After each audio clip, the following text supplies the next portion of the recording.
Dear students, chapter 5 principles of inheritance and variation, इसमें आज हम स्टार्ट करेंगे हमारा नया टॉपिक म्यूटेशन। हमको मालूम है कि मल्टी सेलुलर एनिमल्स और हमारी बॉडी में प्रेजेंट होती हैं सेल्स। उन सेल्स में स्ट्रक्चर होता है एक न्यूक्लियस, और न्यूक्लियस में क्रोमेटिन मटेरियल। ये क्रोमेटिन मटेरियल सेल डिवीजन के टाइम पर हमें मालूम है क्या बना लेता है, क्रोमोसोम बनाता है। हमारी बॉडी में सेल में न्यूक्लियस, और न्यूक्लियस में जो क्रोमेटिन मटेरियल होता है वो क्या बनाता है, क्रोमोसोम बनाता है। कब? सेल डिवीजन के टाइम पर। और क्रोमोसोम जो रहते हैं हमारे, आपको मालूम है कि क्रोमोसोम के अंदर होता है डीएनए। तो क्रोमोसोम किससे मिलकर के बनते हैं? डीएनए से बनते हैं और प्रोटीन से मिलकर के बनते हैं। तो ये जो डीएनए है हमारा, ये क्रोमोसोम है, ये क्या है, हमारे जेनेटिक मटेरियल है। तो जब हमारे जेनेटिक मटेरियल में कोई चेंज होता है, सडन चेंज जब होगा किसी जेनेटिक मटेरियल में, उसको हम क्या बोलते हैं, म्यूटेशन बोलते हैं। और ये चेंजेस जो होते हैं वो इनहेरिटेबल होते हैं, मींस एक जनरेशन से दूसरी जनरेशन में वो क्या होंगे, ट्रांसमिट होंगे। तो म्यूटेशन क्या है हमारा? It is a sudden, stable and inheritable change in genetic material. Genetic material में होने वाला सडन, स्टेबल और इनहेरिटेबल चेंज है। जो म्यूटेशन वर्ड है, इस वर्ड को सबसे पहले ह्यूगो डी व्रीज ने 1900 में दिया था। किसने दिया था? ह्यूगो डी व्रीज ने। और जो सडन चेंज हो रहा है जेनेटिक मटेरियल में, उसको हम क्या बोल रहे हैं, म्यूटेशन बोलते हैं। जिन ऑर्गेनिज्म में ये म्यूटेशन होता है उनको हम बोलते हैं म्यूटेंट। और ऐसे एजेंट जो म्यूटेशन कॉज करते हैं उनको हम बोलते हैं म्यूटेजन। म्यूटेजन मीन्स म्यूटेशन जनरेट करने वाला। ये म्यूटेजन जो है वो 2 टाइप के होते हैं, एक होता है फिजिकल म्यूटेजन और एक होता है केमिकल म्यूटेजन। फिजिकल म्यूटेशन में आपके अल्ट्रावायलेट रेडिएशंस है, एक्स रेडिएशंस है, ये जो रेडिएशंस होती हैं जिसमें आती है फिजिकल म्यूटेशन होती है ये। और बहुत सारे केमिकल्स भी हैं जो क्या करते हैं, म्यूटेशन कॉज करते हैं, तो उनको हम बोलते हैं केमिकल म्यूटेशन। इसके बाद में हम देखेंगे क्लासिफिकेशन ऑफ म्यूटेशन। क्लासिफिकेशन में हम देखेंगे म्यूटेशन जो है वो 2 टाइप का होता है। एक होता है हमारे पास में क्रोमोसोमल म्यूटेशन और एक होता है हमारे पास में gene mutation. Chromosomal mutation means chromosome में चेंज होगा, जीन म्यूटेशन में जीन्स में चेंज हो रहा है। अब यहाँ पर जो क्रोमोसोमल म्यूटेशन है उसमें क्रोमोसोम जो होते हैं हमारी बॉडी में, उसकी मॉर्फोलॉजी में भी चेंज हो सकता है, मींस उसके स्ट्रक्चर में चेंज हो सकता है या उसके नंबर में चेंज हो सकता है। अगर उसके मॉर्फोलॉजी में चेंज होता है तो यहाँ पर जो मॉर्फोलॉजिकल चेंजेस जो होते हैं वो किस वजह से होते हैं, डिलीशन होता है, इसमें डुप्लीकेशन हो सकता है, इन्वर्जन होता है या ट्रांसलोकेशन होता है। न्यूमेरिक मींस क्रोमोसोम का नंबर चेंज होगा। अब ये नंबर जो है वो पूरे के पूरे सेट के नंबर चेंज होते हैं क्रोमोसोम के, या सेट के 1 या 2 क्रोमोसोम का नंबर चेंज होता है। इस बेस पर इसको फिर से क्लासिफाई किए गए यूप्लॉइडी और एन्यूप्लॉइडी में। और इसके अलावा हम देखेंगे कि जो हमारा जीन म्यूटेशन होता है, जीन म्यूटेशन 2 टाइप का है, पॉइंट म्यूटेशन और फ्रेम शिफ्ट म्यूटेशन। अभी हमने बात की क्लासिफिकेशन ऑफ म्यूटेशन की, जिसमें मेनली 2 टाइप का mutation, chromosomal mutation and gene mutation. पहले हम देखते हैं क्रोमोसोमल म्यूटेशन को। क्रोमोसोमल म्यूटेशन में हमने देखा कि मॉर्फोलॉजिकल चेंजेस हो सकते हैं क्रोमोसोम में या न्यूमेरिक चेंजेस होते हैं। तो सबसे पहले हम देखते हैं कि जो क्रोमोसोमल म्यूटेशन में जो मॉर्फोलॉजी में जो चेंज हो रहा है उसमें डिलीशन कैसे होता है। जैसे सपोज कीजिए हमारे पास में ये क्रोमोसोम है, ये क्रोमोसोम है, और यहाँ पर जीन्स जो है वो हमारे पास में है ABCDEF, ये जीन है, ये हमारे पास में एक क्रोमोसोम है। जब इसमें म्यूटेशन हो जाएगा तो म्यूटेशन के बाद में क्या होगा, यहाँ से कुछ पार्ट जो है इसका क्या होगा, डिलीट हो गया। सपोज करिए ये पार्ट जो है वो यहाँ से क्रोमोसोम का डिलीट हो गया। तो पहले क्रोमोसोम ऐसा है जिसमें कि कितने जीन है, ABCDEF ये जीन है, पर जब इसमें डिलीशन होगा तो डिलीशन के बाद में क्या होगा, यहाँ पर ABCD और E मीन्स यहाँ पर इतने पोर्शन का क्या हो गया, डिलीशन हो गया। क्रोमोसोम में डिलीशन हुआ, जिसकी वजह से उसकी मॉर्फोलॉजी में चेंज आया। मॉर्फोलॉजी में चेंज होगा तो क्या होगा, ये क्रोमोसोमल म्यूटेशन होगा।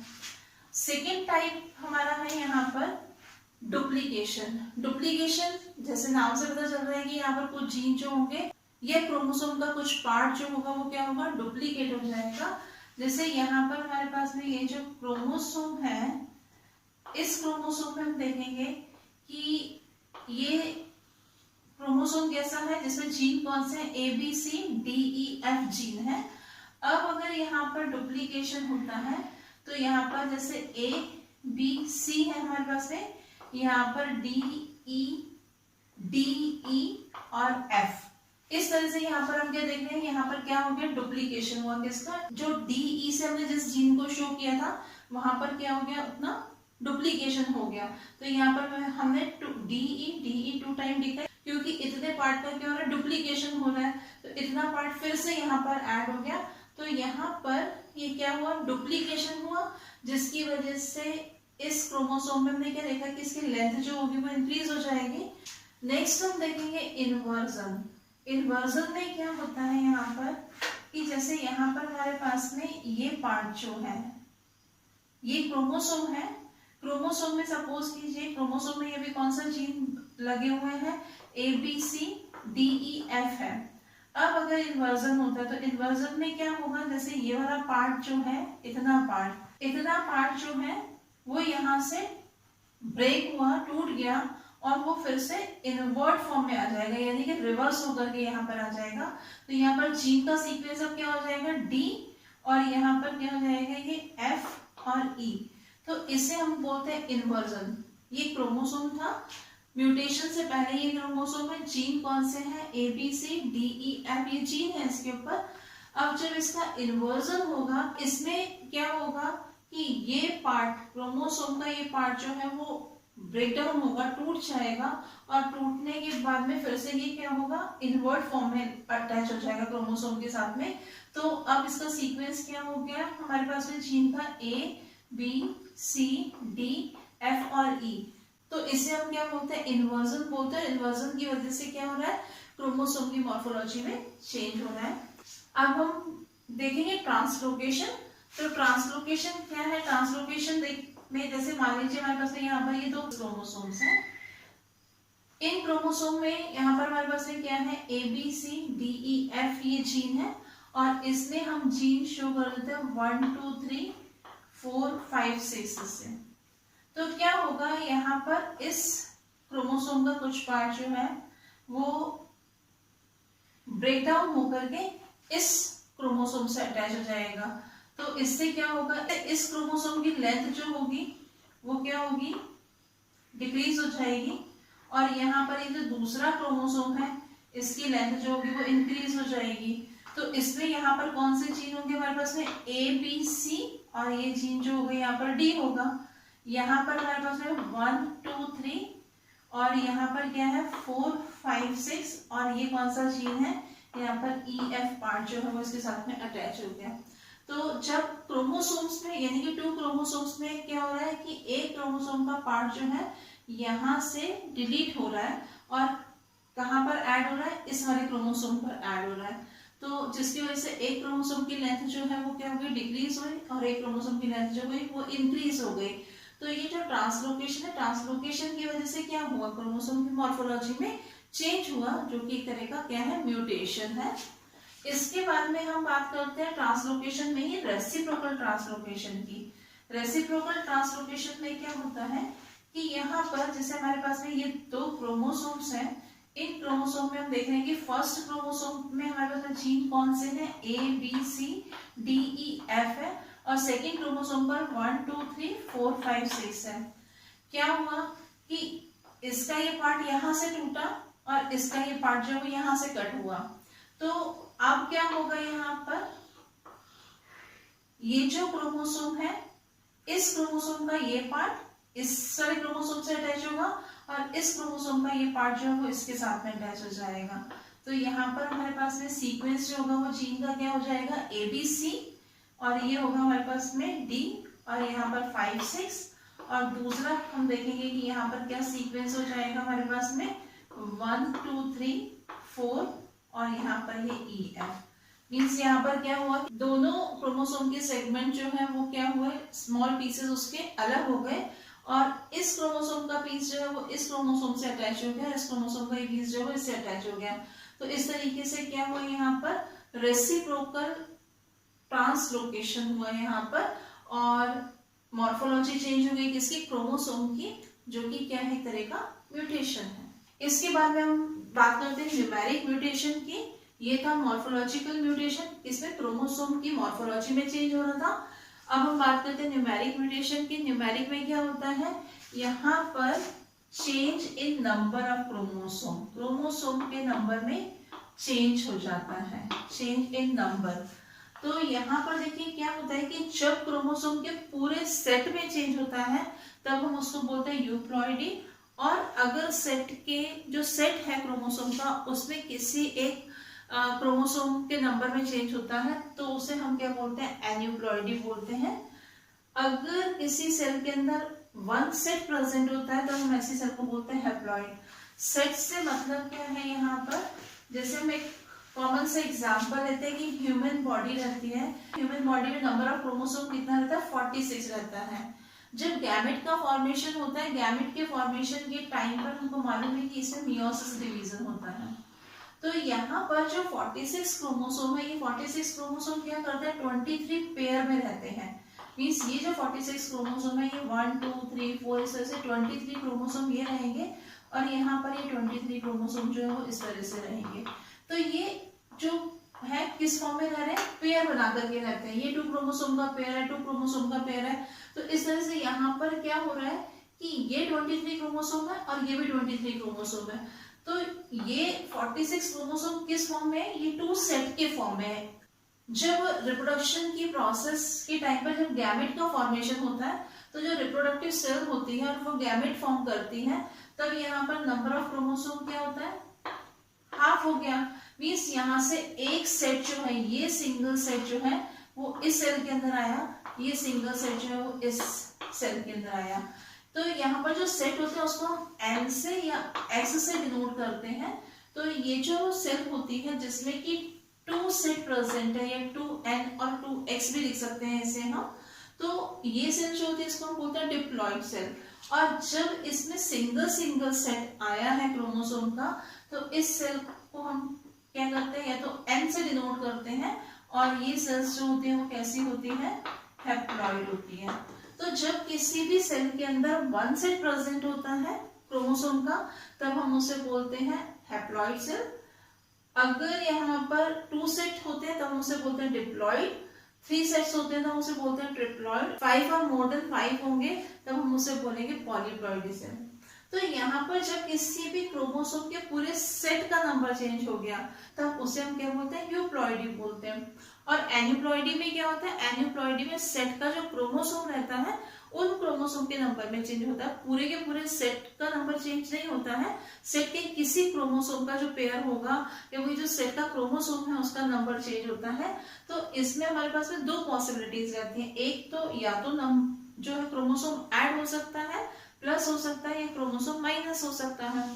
अब अगर क्रोमोसोम ऐड होगा, सपोज कीजिए हम एक बात करते हैं कि हमारे पास में 21 नंबर का क्रोमोसोम का पेयर ले लेते हैं। तो यहाँ पर हमारे पास में 21 नंबर पर कितने क्रोमोसोम है, 2 क्रोमोसोम है। 21 पेयर की बात कर रहे हैं यहाँ पर हम कि हमारे पास में जो क्रोमोसोम का पेयर है वो कौन सा है, 21 नंबर का पेयर हमने लिया है, ठीक है।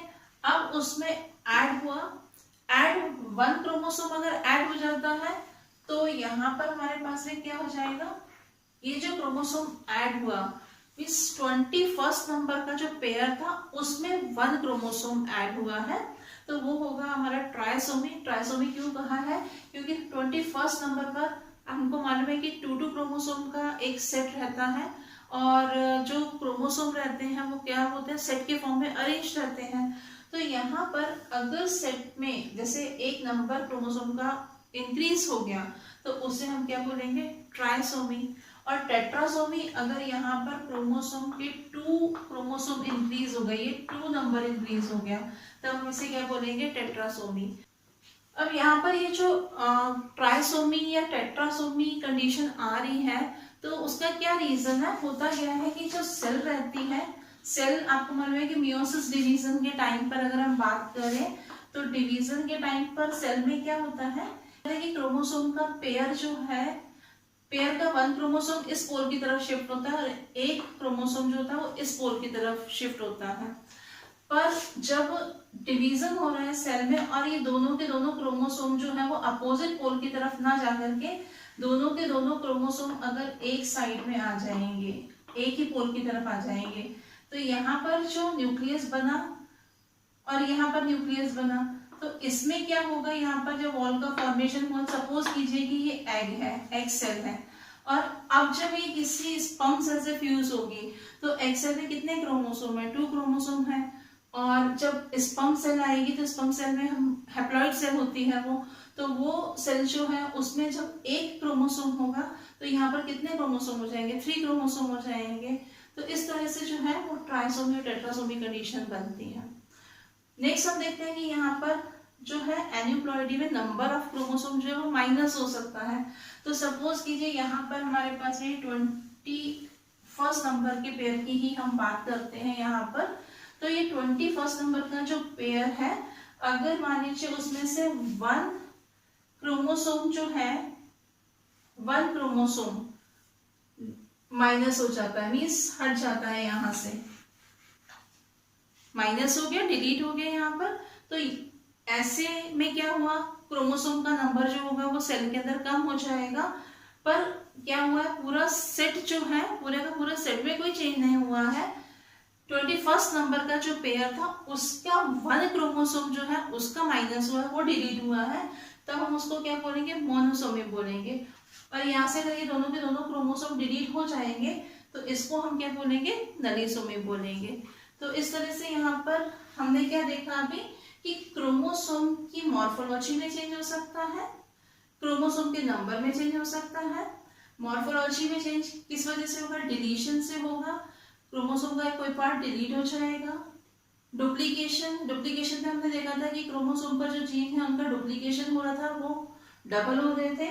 इन्वर्जन में हमने देखा था कि क्रोमोसोम का कोई पार्ट जो है, सेगमेंट जो है वो कट गया था और फिर से वो इन्वर्स होकर के फिर से उसी क्रोमोसोम से अटैच हुआ था, उसको हमने बोला इन्वर्जन। ट्रांसलोकेशन में हमने क्या देखा कि जो क्रोमोसोम का पेयर है उस पेयर में से एक क्रोमोसोम का जो सेगमेंट है वो क्या होगा? डिलीट हो जाएगा और दूसरे क्रोमोसोम के साथ में वो क्या हो रहा था? अटैच हो रहा था। रेसिप्रोकल ट्रांसलोकेशन में हमने क्या देखा कि क्रोमोसोम का जो पेयर था उसके सेगमेंट्स क्या हो रहे थे? एक्सचेंज हो रहे थे। न्यूमेरिक में चेंज हो रहा था क्रोमोसोम के नंबर में, सेट में चेंज हुआ तो उसे हमने यूप्लॉइडी बोला। और अगर सेट के किसी एक क्रोमोसोम में या 2 क्रोमोसोम के नंबर में चेंज हुआ, क्रोमोसोम ऐड हुए या डिलीट हुए, तो उसे हमने क्या नाम दिया? एन्यूप्लॉइडी बोला। अगर क्रोमोसोम ऐड हो रहा है तो कितने क्रोमोसोम ऐड हो रहा है? 1 क्रोमोसोम ऐड हो रहा है या 2 क्रोमोसोम? अगर 1 क्रोमोसोम होगा तो ट्राइसोमी, 2 क्रोमोसोम होंगे तो टेट्रासोमी। और अगर क्रोमोसोम का माइनस हो रहा है तो 1 क्रोमोसोम का माइनस हो रहा है या 2 क्रोमोसोम का हो रहा है? अगर 1 का होगा तो उसे हम बोलेंगे मोनोसोमी और अगर 2 का होगा तो उसे हम क्या बोलेंगे? नलीसोमी। क्रोमोसोमल म्यूटेशन के बाद में अब हम पढ़ते हैं जीन म्यूटेशन। जीन्स क्या होते हैं? हमने पढ़ा था कि जो क्रोमोसोम रहते हैं, क्रोमोसोम में क्या होता है? डीएनए और प्रोटीन। क्रोमोसोम डीएनए और प्रोटीन से मिलकर के बना है।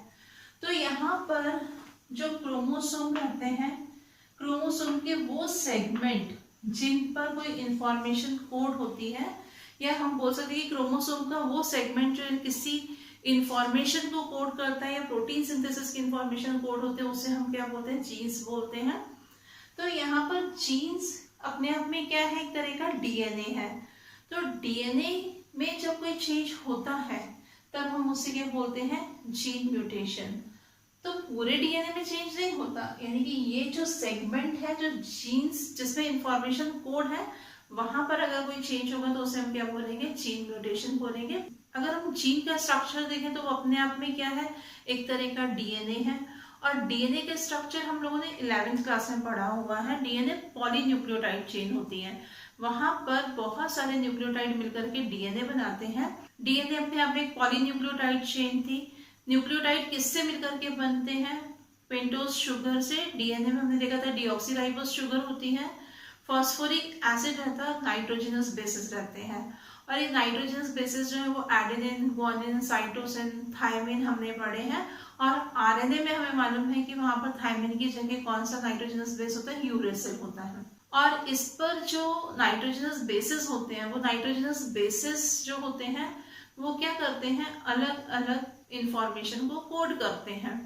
तो यहाँ पर जो जीन म्यूटेशन है वो 2 टाइप का होता है। एक होता है पॉइंट म्यूटेशन और एक होता है हमारा फ्रेम शिफ्ट म्यूटेशन।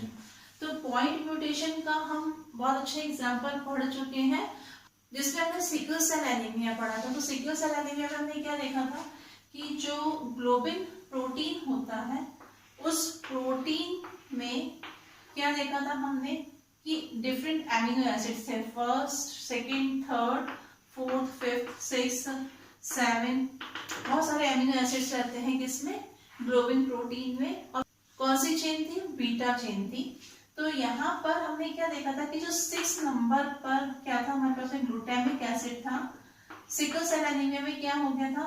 वो चेंज हो गया था किसमें? वेलिन में चेंज हो गया था। यहाँ पर ग्लूटामिक एसिड की जगह वेलिन आ गया था। तो होता क्या है, यहाँ पर जो नाइट्रोजनस बेस था वो कौन सा था? GAG था। GAG जो है वो किसको कोड करता है? ग्लूटामिक एसिड को कोड करता है। पर क्या हुआ था कि यहाँ पर जो म्यूटेशन हुआ वो एक नाइट्रोजनस बेस में हुआ। मीन्स यहाँ का जो नाइट्रोजनस बेस था, ये वाला जो हमारे पास में एडेनिन था, वो एडेनिन जो है वो चेंज हो गया। और वो किससे चेंज हो गया? यूरेसिल से। तो इसका सीक्वेंस क्या हो गया? GUG। मीन्स पहले जो था वो क्या था हमारे पास में? GAG सीक्वेंस था नाइट्रोजनस बेस का, गुआनिन, एडेनिन, गुआनिन। और बाद में इसका सीक्वेंस म्यूटेशन की वजह से क्या हो गया? यहाँ पर GUG। तो हम क्या देख रहे हैं यहाँ पर कि सिर्फ एक नाइट्रोजनस बेस जो है उसमें चेंज हुआ है। मीन्स वो एडेनिन की जगह यहाँ पर क्या आ गया? यूरेसिल आ गया, जिसकी वजह से जो GAG है वो किसको कोड कर रहा था? ग्लूटामिक एसिड को कोड कर रहा था। पर GUG जो होता है वो किसको कोड करता है? वेलिन एमिनो एसिड को कोड करता है। तो इस एक नाइट्रोजनस बेस की वजह से क्या हुआ यहाँ पर? एमिनो एसिड डिफरेंट ऐड हो गया यहाँ पर। तो इसको हम बोलते हैं पॉइंट म्यूटेशन, क्योंकि यहाँ पर हम क्या देखेंगे कि सिर्फ एक पॉइंट में चेंज हुआ है, इसीलिए इसको क्या कहा जाता है? Point mutation. तो हम क्या बोल सकते हैं पॉइंट म्यूटेशन में कि सिर्फ सिंगल पॉइंट में चेंज होता है। कहाँ पर? जो नाइट्रोजनस बेसिस होते हैं उसका कोई भी एक बेस जो होगा वो चेंज हो जाएगा। पॉइंट म्यूटेशन के बाद में अब हम देखते हैं फ्रेम शिफ्ट म्यूटेशन को। फ्रेम शिफ्ट म्यूटेशन को हम कुछ इस तरह से समझते हैं, जैसे यहाँ पर मैंने लिखा why did the cat eat the rat। यहाँ पर हम 3 अल्फाबेट्स को एक साथ में पढ़ेंगे। तो क्या है हमारा? एक सेंसफुल सेंटेंस है, Why did the cat eat the rat। अब यहाँ पर हम देखेंगे कि अगर हम यहां से सपोज कीजिए इस डी को डिलीट कर देते हैं, पर हमको क्या करना है? हमें पढ़ना क्या है? जो सेंटेंस में हमारे पास में जो अल्फाबेट्स है उसमें 3 अल्फाबेट्स को हमें एक साथ में पढ़ना है। तो यहाँ पर क्या लिखा है? Y IDDTHECATEATTHERAT।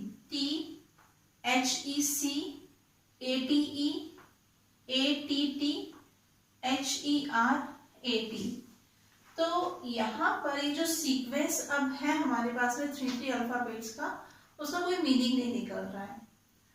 अब इसी तरह से अगर हमारे पास में यहाँ पर कोई सपोज कीजिए एक अल्फाबेट हम ऐड कर देते हैं, यहाँ पर हमने X ऐड कर दिया, अब अगर हम इसमें 3 अल्फाबेट्स को एक साथ में पढ़ें तो क्या होगा, Y XDI DTH ECA TEA TTH ERAT।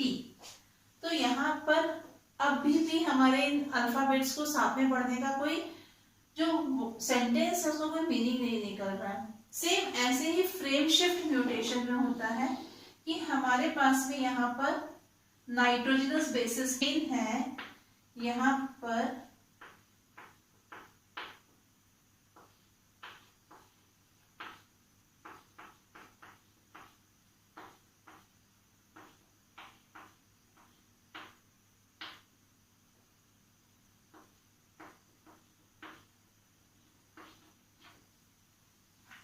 तो इसमें क्या होगा, यहाँ पर ये अलग एमिनो एसिड को कोड कर रहा है, ये अलग एमिनो एसिड्स को, ये अलग एमिनो एसिड्स को, ये अलग एमिनो एसिड्स को। हमको मालूम है कि 3 नाइट्रोजनस बेस का जो ग्रुप होता है वो एक एमिनो एसिड्स को कोड करता है। अगर हमारे पास में यहाँ से एक नाइट्रोजनस बेस डिलीट हो जाता है तो हमारा सीक्वेंस जो होगा वो क्या होगा, GAG। यहाँ पर तो जो एमिनो एसिड पहले कोड हो रहा था वही एमिनो एसिड होगा, पर यहाँ पर अब क्या है, CGA। ये 3 नाइट्रोजनस बेस का एक ग्रुप बन गया,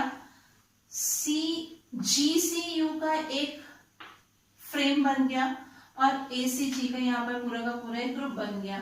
तो यहाँ पर एमिनो एसिड तो कोड होंगे पर पहले वाले एमिनो एसिड से डिफरेंट होंगे। तो यहाँ पर अगर सेम ऐसे ही यहाँ पर हम एक किसी नाइट्रोजनस बेस को ऐड कर देते हैं, अगर हमने यहाँ पर एडेनिन को सपोज करो ऐड कर दिया, तो अब यहाँ पर क्या होगा हमारा sequence, GAG ACC GAG CUA और ये CG। तो पहले जो एमिनो एसिड CCG पर कोड हो रहा था वो एमिनो एसिड जो है वो अब ACC पर आने वाला एमिनो एसिड जो होगा वो क्या होगा, वो डिफरेंट टाइप का होगा।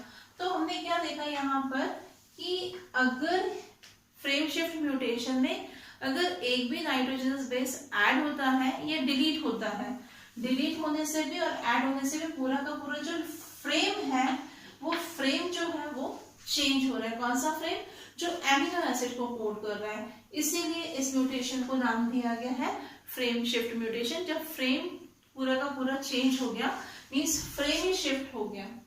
फ्रेम शिफ्ट होने से क्या होगा, एमिनो एसिड का सीक्वेंस जो होगा वो क्या होगा, चेंज हो जाएगा। तो इस म्यूटेशन को हम क्या बोलते हैं, फ्रेम शिफ्ट म्यूटेशन बोलते हैं। तो इस तरह से हमने आज 2 टाइप के म्यूटेशन पढ़े, क्रोमोसोमल म्यूटेशन क्रोमोसोम में होने वाला चेंज, जीन म्यूटेशन जीन में होने वाला चेंज। क्रोमोसोमल म्यूटेशन में हमने देखा मॉर्फोलॉजिकल चेंज, जिसमें स्ट्रक्चर चेंज हो रहा था क्रोमोसोम का, और हमने साथ में देखा न्यूमेरिकल चेंज यानी कि जिसमें नंबर चेंज होता है क्रोमोसोम का। और जीन म्यूटेशन में हमने पढ़ा पॉइंट म्यूटेशन। पॉइंट म्यूटेशन में सिंगल नाइट्रोजनस बेस चेंज होता है। और फ्रेम शिफ्ट म्यूटेशन में हमने क्या देखा था कि एक सिंगल नाइट्रोजनस बेस के डिलीट होने से या एडिशन होने से पूरा का पूरा जो फ्रेम है वो शिफ्ट हो रहा था, इसीलिए इसको हमने नाम दिया था फ्रेम शिफ्ट म्यूटेशन। तो इस तरह से ये टॉपिक हमारा यहीं पर कंप्लीट होता है। नेक्स्ट क्लास में हम नेक्स्ट टॉपिक स्टार्ट करेंगे। Thank you.